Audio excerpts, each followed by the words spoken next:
So what is up, guys? Brendan Suter back, and we are finally here. NFL season is finally back, so it is week 1 predictions. Once again, if you're looking to watch a certain matchup, timestamps are in the description box below. So click on the match you want to see. Anyways, we got 16 matches to get to. Football's back, baby. So without further ado, let's get this video. So we're starting off with our very first matchup. It's Thursday Night Football between the Detroit Lions and the reigning Super Bowl champion Kansas City Chiefs. Starting off with the Lions, honestly, last year was a bit of a shock. You shocked a lot of people and showed that this year could finally be a year that you're a contender. Starting off, Jared Goff, he was a solid QB last year, but can he repeat that? Honestly, who knows, because he still has a great system around him. You lost DeAndre Swift, but you did draft Jahmyr Gibbs. I mean, you took him in the first round, and once again, with running backs these days, that's a huge risk. So if he can pan out, it's going to be amazing. But it's on the receiving core with guys like Amon-Ra St. Brown, Marvin Jones Jr., Josh Reynolds. And you do have Jameson Williams, but he is going to be missing about 6 games due to suspension. O-line is incredibly solid. And the defense, it's all right. Like, it can be better, but I do love the signing of Chauncey Gardner-Johnson. And then the Kansas City Chiefs. Nothing really bad I can say about you guys. I mean, you won the Super Bowl last year. You got Patrick Mahomes, right now the greatest quarterback in football, and you do have a nice running back by committee with guys like Isaiah Pacheco, Jerick McKinnon, and Clyde Edwards-Helaire.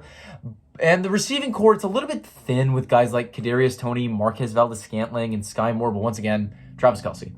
He may be missing this game, which is a huge loss for you guys. But once again, Mahomes can make it work with anyone. A solid O-line, but the defense is a bit of a concern because it feels like Mahomes is going to have to be putting up at least 30 points a game to ensure a victory, and Chris Jones is holding out. So that could be a huge loss for you guys. Anyways, but the Chiefs are 4.5-point favorites to win this one. And the thing is, Andy Reid loves to have like bye weeks or weeks off to plan for games because once he has that, it's over. So give me the Chiefs that they win and cover the spread. And now you have our very first Sunday match of the season between the Houston Texans and the Baltimore Ravens. Starting off with the Texans, you know, you're in rebuild mode. But honestly, there are some guys that show a fair amount of upside, like CJ Stroud. You took him with the 2nd overall pick, and he's going to be the starter for you guys because Davis Mills is just not going to cut it. I do really like the running back duo with guys like Damian Pierce and Devin Singletary, although I'm not a huge fan of the receiving core like Nico Collins, Robert Woods, Noah Brown. I do like the signing of Dalton Schultz, but on a rebuilding team like this, I just really don't think it's going to cut it. O-line, not really much to say. It's like outside of Laramie Tunsil. And the defense, I did really like the trade up you made to take Will Anderson in the draft. But other than that, there's really no parts that are looking good for you this season. And then the Ravens, right now, it's literally just put up or shut up. You paid Lamar Jackson. And honestly, I don't think he's the issue in Baltimore. Sure, he's had a reputation of getting injured and having some trouble in the playoffs. But this offseason, the Ravens have tried to build this team around him. You know, you got the running back duo between J.K. Dobbins and Gus Edwards. But right now, the receiving core, it got an overhaul. Rashad Bateman, you know, you took him last year, so can he come back after an injury-riddled season?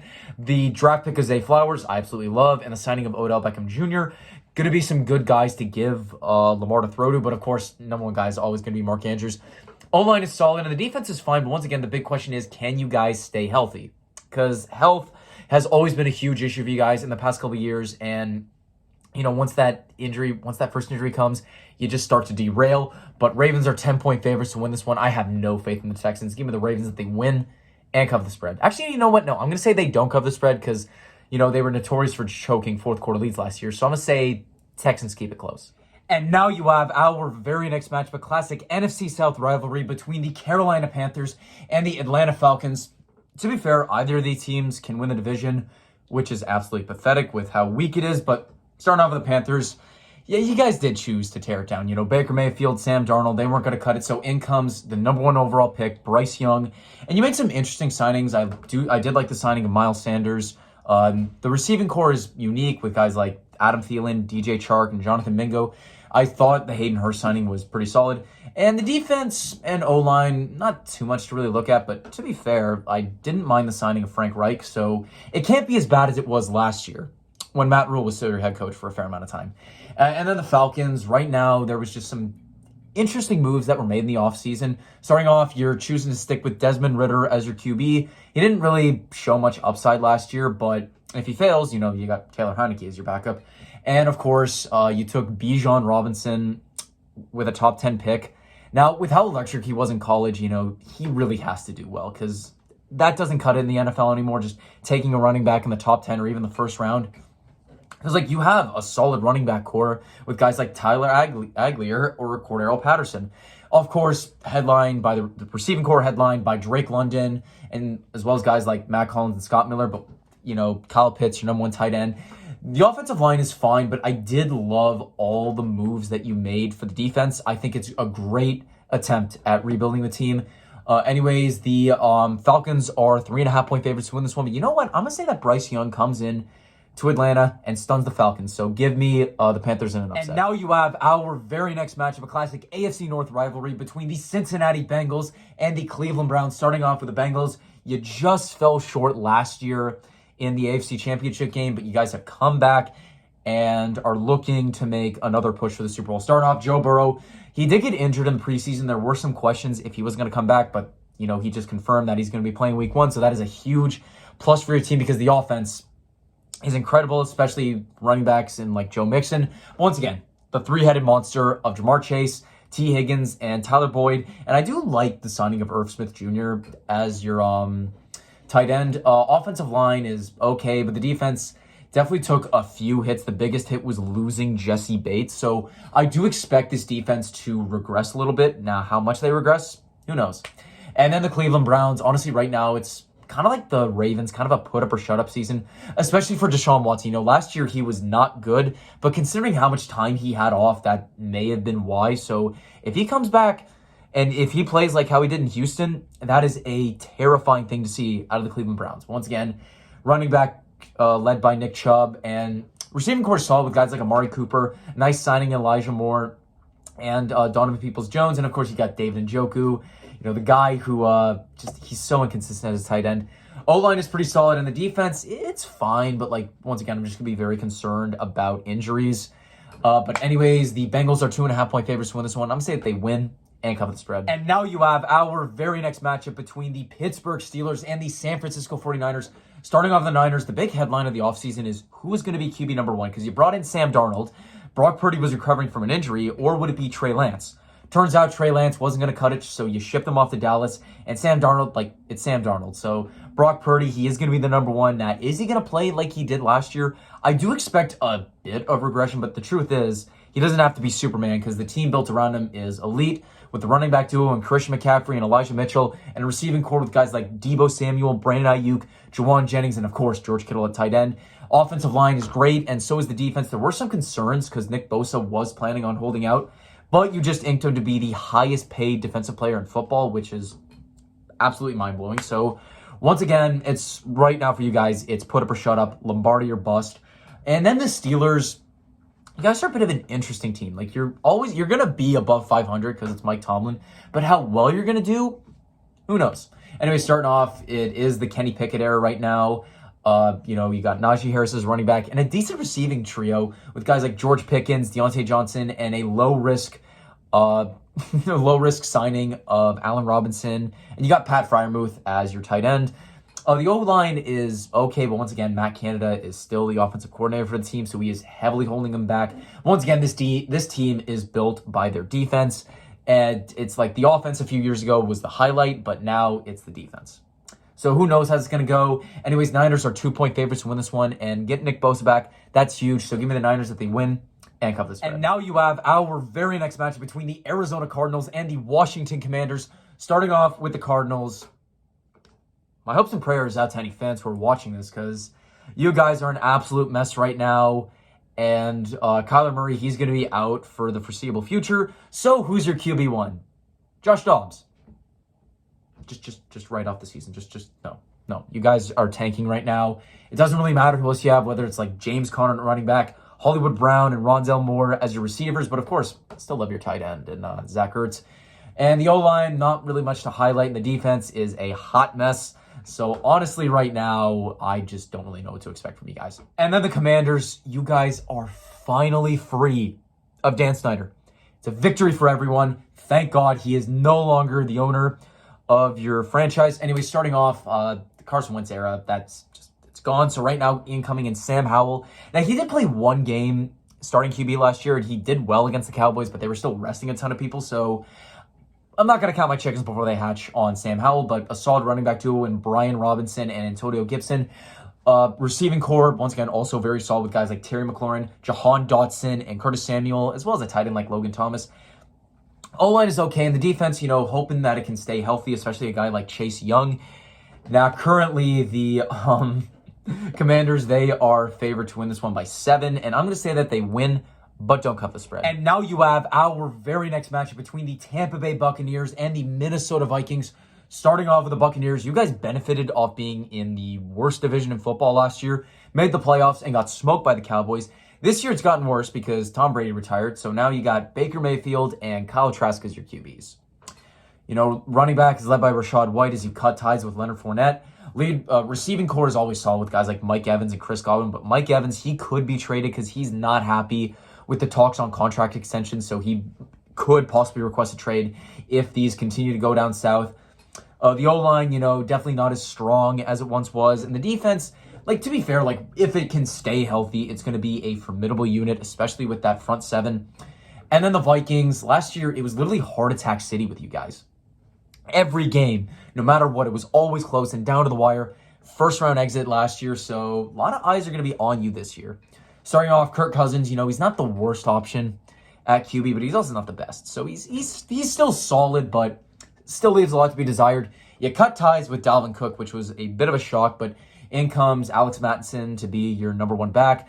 The receiving game, come on, it's Justin Jefferson. Jay Jetta is going to gritty all over secondaries, as well as guys like Jordan Addison, KJ Osborne, and of course, TJ Hawkinson, which I still thought was a great trade and a nice extension that you guys gave him. O-line is okay, and the defense, honestly, I'm not really sure what to expect. But I'm hoping Marcus Davenport can fit in well for you guys because he did sign a fair amount of former Saints. But there are a ton of guys here that are starting to age, like Harrison Smith. So honestly, not really sure what to expect. But anyways, the Vikings are favored to win this one by 6. And I'm going to say that they win and cover the spread because I just don't trust the Bucs QB situation. And now you have our very next matchup, a classic AFC South rivalry between the Jacksonville Jaguars and the Indianapolis Colts. Starting off with the Jaguars, you shocked everyone last year by making the playoffs, beating the Chargers, but then you got brought back to reality by the Chiefs. Once again, last year was not a fail for you guys. Trevor Lawrence completely broke out, and I'm expecting him to do big things in his third year. Running back, of course, led by Travis Etienne, but once again, it's all in the receiving core with guys like Christian Kirk, Zay Jones. But right now, Calvin Ridley, he's coming off suspension. And if he retains whatever he had left from the Falcons, that's going to be an absolute fleece of a deal that you got for him. And of course, Evan Ingram at tight end, he finally figured out his issues, can actually catch again. The defense and the O-line, they're okay. Not really much I could expect. But once again, I'm still expecting big things out of Trevor Lawrence in his third season.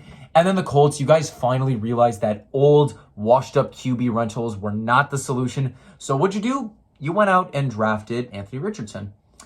And how am I feeling about the running game? Not great, because Jonathan Taylor is going to be out for some time. So Zach Moss is going to lead the way. Now, I do still like Michael Pittman Jr. as a receiver, but the rest of the roster isn't that great. And, the O-line took a huge step down last year. So if they can pick themselves back up, it's going to be a positive. And, the defense does have some solid names like Shaq Leonard and DeForest Buckner. But other than that, expectations for you guys are just completely low. I don't really have that much faith in you this year.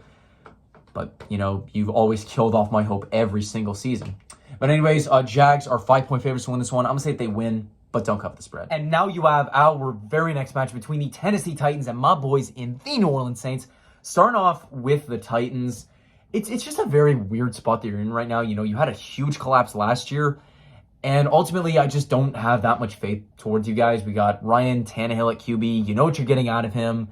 The QB room's interesting with guys like Malik Willis and Will Levis. Once again, headlined by Derrick Henry, and that's the focal point of this offense.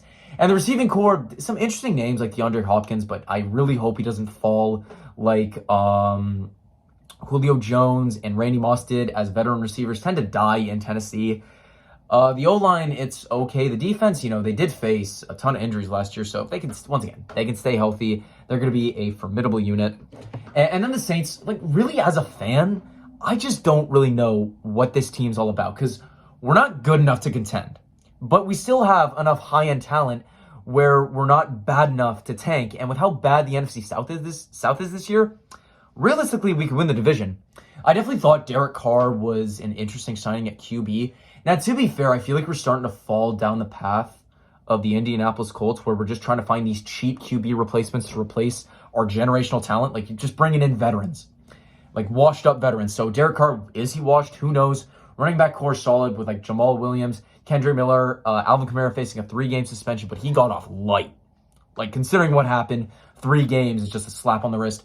Receiving core, it's where it's at. Chris Olave, breakout rookie season, hoping he can capitalize in the sophomore. Michael Thomas, once again, man can stay healthy.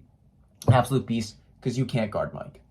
Anyways, also got Rashid Shaheed, very dynamic player. Then tight end core is interesting. Got a lot of guys like Jawan Johnson, Foster Moreau, and Jimmy Graham. The O-line looking to bounce back after last year. And the thing is with the defense, the defensive line is not that great, but I love our linebacking core, and the secondary is just so good right now. So as long as the offense isn't terrible, there's a lot of hope in New Orleans, but that's all going to ride on Derek Carr. Saints are 3-point favorites to win this one, and I trust us here. Saints are going to win and cover this spread. And now you have our very first 4 o'clock game, a classic AFC West rivalry between the Las Vegas Raiders and the Denver Broncos. Starting out with the Raiders. What is going on with you guys? Like, I just don't get you guys. I mean, you lost Derek Carr. Like, you know, he was having his trouble, but Jimmy Garoppolo, and with all the things I'm hearing about his health, if he can't stay healthy, Brian Hoyer's your number 2. Josh Jacobs, once again, very solid running back. And the thing is, the offensive core is solid, but you need a good QB, and you don't need Josh McDaniels as your head coach. Should have kept Rich Bisaccia. Once again, receiving core, Devontae Adams, Jacoby Myers, Hunter Renfrow, very solid. And no, not the baseball Hunter Renfrow. And Austin Hooper at tight end. The O-line is okay, but the defense I never really have high hopes about. And Chandler Jones wants out of Vegas, and right now there's just so much dysfunction with the Raiders organization itself. And then the Broncos last year was incredibly disappointing. You know, Broncos country, let's ride. You finally got a good QB. Oh, wait, turns out Nathaniel Hackett was terrible. So you bring in Sean Payton. And as a Saints fan, I love Sean Payton. And if Russell Wilson doesn't do well with Sean Payton, Russ is now the problem. But solid running back core with Javonte Williams and Samaje Perine. Solid receiving core, even though it's often injured, to guys like Jerry Jeudy, Cortland Sutton, Denza, Marvin Mims, and then, of course, at tight end, you got Adam Trautman. You basically stole all the Saints. Stole Adam Trautman, Marquez Callaway, Sean Payton, and, of course, Will Lutz. That's the dagger. O-line is solid, and the defense, once again, was one of the best units in football last year. So, once again, if the offense can just be compatible, this team is going to be incredibly terrifying. Anyways, currently the Broncos are 3.5-point favorites to win this one. I'm going to say that they win and cover the spread. Broncos country, let's not disappoint. And now you have our very next match between the Miami Dolphins and the LA Chargers. Starting off with the Dolphins, you know, last year, Tua got injured. You took poor care of him, especially with all the concussions he dealt with. Had at least 3 last year. So, truth be told, if you can manage his health much more, you guys are an incredibly good team. Have one of the fastest offenses in football. Raheem Mostert at running back. And, of course, the receiving duo of Tyreek Hill and Jalen Waddle. And a decent pickup in a guy like Braxton Berrios. The O-line is okay. Same thing with the defense. Once again, it's all going to rely on Tua if he can stay healthy. And as long as the Dolphins don't mismanage him the way that they did last year. And then the Chargers. You guys broke my heart last year. With the way that you lost to the Jaguars in the playoffs, it hurts. I got chirped because I was chirping a Jags fan. God damn it, that was something. But anyways, Justin Herbert, I still think he is one of the best QBs in football, and I think he's starting to get overhated. At this point, he's just underrated because he's always putting up insane numbers. With a guy like Brandon Staley as his head coach, he's not getting anywhere. But running back, solid with Austin Eckler. Receiving core is pretty solid with Keenan Allen, Mike Williams. The thing is, if they can stay healthy, that's huge. But I did like the draft of Quentin Johnson, Gerald Everett, and Donald Parham as tight ends. It's not bad. But honestly, the thing is, Justin Herbert, he can make it work with anyone. He's the next Drew Brees. Can make it work with any guy. And you know how much I love Drew Brees. O-line, once again, solid, but needs to stay healthy. Same thing with the defense. And once again, like, Chargers' health, this is what's going to make or break the team. It's not going to be Justin Herbert. What's going to break the team, at least, is going to be Brandon Staley. But other than that, X factors, the injuries. Currently, the Chargers are 3-point favorites to win this one. And in the battle of Tua versus Herbert, Miami should have gotten Justin Herbert. So give me the Chargers if they win, but don't cut the spread. And now you have our very next matchup, a rematch of Super Bowl 52 between the Philadelphia Eagles and the New England Patriots. Starting off with the Eagles, it was one hell of a Super Bowl you had against the Chiefs last year, but you just fell short. Jalen Hurts, though, just completely proved all the doubters wrong. Very solid at QB last year, and I'm expecting big things from him again this year. Running back core, once again, it lost a couple of people. It lost Miles Sanders, but you got DeAndre Swift, Rashad Penny, Kenneth Gainwell, and Boston Scott. Once again, you guys were just so good at running the football, but don't forget, you have a very solid receiving core with guys like A.J. Brown, Devontae Smith, Quez Watkins, and Dallas Goedert. The O-line is incredibly good, but the defense definitely lost a few big pieces, so I would be cautious about the Eagles' defense this year. And then the Patriots, honestly, I just don't really know what your path is going forward. Mac Jones, kind of a make-or-break season, but I think it's also just as much make-or-break for Bill Belichick than it is anyone else. But you still have a decent core around Mac Jones, guys like Ramondre Stevenson, receiving core like Juju Smith-Schuster, Devontae Parker, Kendrick Bourne, and the tight end duo is very strong with Hunter Henry and Mike Gesicki. O-line's all right, but once again, it's all in the defense. Belichick is more of a defensive-oriented guy. Matt Patricia was a terrible play caller for the Patriots offense, so in comes Bill O'Brien. So who knows if that's going to change anything, but once again, make or break for you guys this year. Eagles are 4-point favorites to win this one, and just like Super Bowl 52, Eagles win and cover the spread. Now you have our very next matchup, a classic NFC North rivalry, one of the best in football, between the Green Bay Packers and the Chicago Bears. Starting off with the Packers, the Aaron Rodgers era has officially come to an end. So now it's the Jordan Love show. What kind of show is he going to put on? Well, in limited time, there's been some upside, but ultimately, who knows? Running back duo is still great between Aaron Jones and A.J. Dillon. And the receiving core is interesting, guys like Christian Watson and Romeo Doubs and Luke Musgrave as your tight end. O-line should be solid. Same with the defense. But honestly, once again, this is all in Jordan Love. Can he become the second coming of Aaron Rodgers? And then the Chicago Bears, you guys, it was a bad year for you guys last year. You got the number 1 overall pick, and you made some very nice moves with that. Starting off, Justin Fields, a big thing that people have been saying is he doesn't have any help. He doesn't have any receivers or an O-line.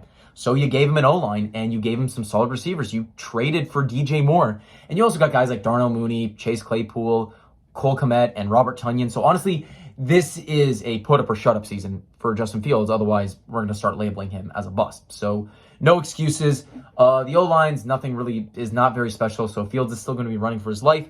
And the defense, once again, it lost a lot of pieces last year, and I'm not expecting anything big out of them again this year. Maybe just slight improvements, but nothing more, nothing less. Bears are currently 1-point favorite to win this one, but you know what? Packers, I always like how you do against the Chicago Bears, so I say Packers pull off the upset. And now you have our very next match, a classic NFC West rivalry between the LA Rams and the Seattle Seahawks. Starting off with the Rams, the Super Bowl hangover hit you so hard last year. And this year could be a little bit worse. Anyways, Matt Stafford, who really knows what he's got at QB, especially after all the elbow issues he's been dealing with. Honestly, you literally have no depth. Your offense is basically Cooper Kupp and no one else, and the defense is all Aaron Donald and no one else. You guys are basically the New York Yankees, which you have Aaron Judge on offense and Garrett Cole on pitching, but other than that, the depth absolutely sucks. And I'm not gonna be shocked when the Seahawks light the skies on fire against that defense of yours. And then moving on to the Seahawks, you guys shocked everyone last year. And this year, I think you're poised for an even better season. Starting off, Geno Smith, he was written off, but he didn't write back and had a very solid first year with Seattle. Does he continue at that pace? Honestly, I don't know, because in the second half last year, there was a bit of a collapse, so we're just going to see. Strong running back with Kenneth Walker, but once again, the receiving core is where it's at. DK Metcalf, Tyler Lockett, and you guys drafted Jackson Smith. I can't really say the last part of his name, but it was an excellent pickup. Noah Fant at tight end. The O-line is okay, but once again, you're rebuilding that defense, and it could become the second coming of the Legion of Boom. Anyways, Seahawks are 5.5-point favorites to win this one, and once again, I have no faith in the Rams. Seahawks win and cover the spread. And now you have our Sunday Night Football matchup, a classic NFC East rivalry and a rematch of the 2007 NFC divisional game between the Dallas Cowboys and the New York Giants. Starting off with the Cowboys, let's just say that you did the typical last year where you make the playoffs but disappoint once you make it. Dak Prescott, also another kind of real, like, put up or shut up season because, you know, you got Cooper Rush and Trey Lance behind you, and, you know, maybe Trey Lance could take over. Who knows? You did cut ties with Ezekiel Elliott, so Tony Pollard's going to be the number one. And the receiving core is solid with CeeDee Lamb, Michael Gallup, and Brandon Cooks, incredibly underrated. A big loss, though, is you don't have Dalton Schultz as your tight end anymore. The O-line is pretty solid, and same kind of deal with the defense, so I'm interested to see what you guys have this year, but Mike McCarthy is currently on his last straw. And then the Giants, you shocked everyone by making the playoffs last year. Now, did I think it was sustainable? Honestly not, but who knows? I honestly am not sure if you're going to repeat. Daniel Jones had a great contract season as he inked a nice extension this offseason. Saquon Barkley, of course, is going to headline the running backs. The wide receivers, they're not really that great with guys like Isaiah Hodgins, Darius Slayton, and Paris Campbell, but Darren Waller was a very nice trade for at tight end. The defense, it's fine, and same with the O-line. Once again, it's all going to come down to Daniel Jones because I honestly don't know if he really is the option because I know he was great last year, but can he repeat it? Who knows? Cowboys, 3.5-point favorites to win this one, and I'm going to take the Cowboys if they win and cover the spread. And now you have our Monday Night Football matchup between the Buffalo Bills and the New York Jets, classic AFC East rivalry. Starting off with the Bills, it's kind of a panic time for you guys right now because your window is definitely closing. So right now you have to capitalize, Super Bowl or bust, put up or shut up, every name in the book, especially on Josh Allen, because I know he said that he's going to have to change up his style of play because what he runs usually is incredibly unsustainable. And then we have James Cook, you know, and Damian Harris, solid running back duo. But once again, it's headlined by Stephon Diggs at wide receiver and Gabe Davis. He's a solid number 2 option, and Dawson Knox. And the O-line is solid. The defense is still fine, even though it's missing a few pieces from last year. But right now, you have to get over the hump. You got to get over Kansas City or Cincinnati. It doesn't matter who it is. You just got to get over the hump. And then the Jets, you're also another team that right now it's put up or shut up because you traded for Aaron Rodgers. That is a huge gamble. And of course, just like when you trade for Brett Favre, you know, and you have a great core around him. You know, Breece Hall or Dalvin Cook at running back, wide receiver core, once again, kind of the Green Bay Jets because you got guys like Randall Cobb and Allen Lazard, but of course studs like Garrett Wilson, and you also have McCole Hardman. He's fine. Tyler Conklin and CJ Uzomah at tight end. The O-line is fine, and same thing with the defense, especially with Sauce Gardner. So right now, once again, Aaron Rodgers, it seems like you're trying to say that he's the missing piece because, you know, Zach Wilson, he was a dumpster fire last year, so, you know, it's just right now, you have to capitalize, especially with Aaron Rodgers at QB. You know, were the Packers holding him back, or is he really this bad? Who knows? Bills, 2.5-point favorites to win this one. I'm going to say that the Bills win and cover the spread. And that is going to wrap up my video for today. Thank you guys all so much for watching. It is so good to be back on the NFL grind.